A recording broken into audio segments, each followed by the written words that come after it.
राम मंदिर दान चोरी प्रकरणानंतर काँग्रेस आक्रमक. नांदेडमध्ये काँग्रेसच्या वतीने रघुपती राघव राजाराम सत्याग्रह आंदोलन. श्रीराम मंदिर ट्रस्टची चौकशी करण्याची काँग्रेसची मागणी. अयोध्या येथील श्रीराम मंदिर दान चोरी प्रकरणानंतर देशभरात संतापाची लाट सुरू आहे. नांदेडमध्ये देखील अयोध्या श्रीराम मंदिर दान चोरी प्रकरणानंतर काँग्रेसच्या वतीने आंदोलन करण्यात आले. नांदेड शहरातील महावीर चौक येथील हनुमान मंदिरात काँग्रेसच्या वतीने रघुपती राघव राजाराम सत्याग्रह आंदोलन करण्यात आले. या आंदोलनात काँग्रेसचे खासदार रवींद्र चव्हाण यांच्यासह काँग्रेसचे पदाधिकारी कार्यकर्ते मोठ्या संख्येने सहभागी झाले होते.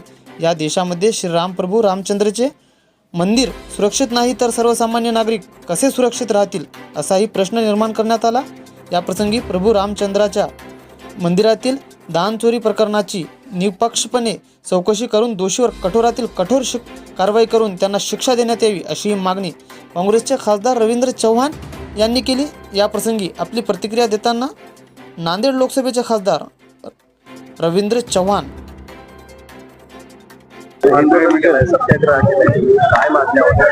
आज नांदेड शहर व जिल्हा काँग्रेस कमिटीच्या वतीने आम्ही वजीराबाद म्हणजे हनुमानपेठ भागात जे हनुमानाचं मंदिर आहे त्या मंदिरासमोर आम्ही सत्याग्रह आंदोलन या ठिकाणी केलेलं आहे. काँग्रेस पदाधिकाऱ्यांच्या वतीने आपण बघू शकता की जे सगळं संपूर्ण भारतवासियांचं जे श्रद्धास्थान आहे, शक्तिस्थान आहे, प्रभू श्री रामचंद्र यांचं जे मंदिर निर्माण झालं अयोध्येमध्ये, त्या मंदिर निर्माणामध्ये प्रत्येक भारतीय सामान्य नागरिकाचे भारतीयांचं काही ना काही स्वरूपात योगदान दिलेलं आहे. जसं जमल तसं शेतकऱ्यांचं आहे, कष्टकऱ्यांचं आहे. पण आज मोठ्या प्रमाणात त्या ट्रस्टच्या माध्यमातून घोटाळा उघडकीस आलेला आहे. कितीतरी करोडो रुपयाचा हिशोब लागत नाहीये, मौल्यवान दागदागिने मिळत नाहीयेत, चांदीचे दागदागिने मिळत नाहीयेत. त्यांनी जे जमिनी घेतल्या ते कोणत्या भावामध्ये घेतलेल्या आहेत ते त्यांनी स्पष्ट करत नाहीयेत. त्यामुळं प्रत्येक सामान्य भारतीयच्या नागरिकांमध्ये प्रश्न निर्माण झाले की आम्ही दिलेला जे पैसा आहे तो कुठं गेला. तर आम्ही आज सत्याग्रहाच्या माध्यमातून सरकारला जाब विचारत आहोत की त्या ट्रस्टची निष्पक्षपणे चौकशी झाली पाहिजे आणि जे दोषी असतील त्यांच्यावर कठोर कारवाई लवकरात लवकर FIR दाखल झाला पाहिजे.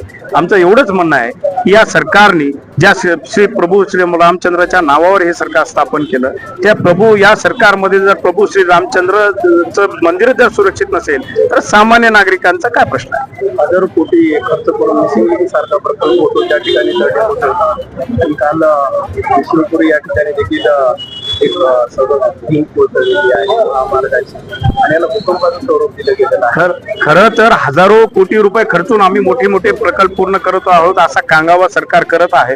पण काल आपण बघू शकता विष्णुपुरी येथील एका ब्रिजची भिंत ढासळून त्या ठिकाणी योगायोगाने जीवित हानी झाली नाही.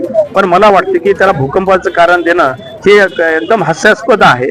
कारण ज्या ठिकाणी भूकंप झाला जो केंद्रबिंदू होता 4.2 रिश्टर स्केलचा, हिंगोली असेल, वसमत आहे, तिथल्या एका भिंतीला तडाई गेला नाही आणि आमच्या नांदेड 100 किलोमीटर दूर तिथल्या भूकंपामुळे ते पडलं म्हणणं हे हास्यास्पद आहे.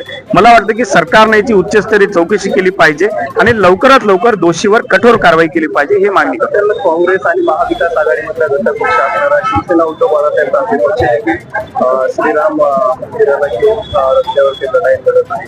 तर पुढच्या भूमिका काय राहणार आहे? नाही, आमची काँग्रेस पक्षाची भूमिका स्पष्ट आहे.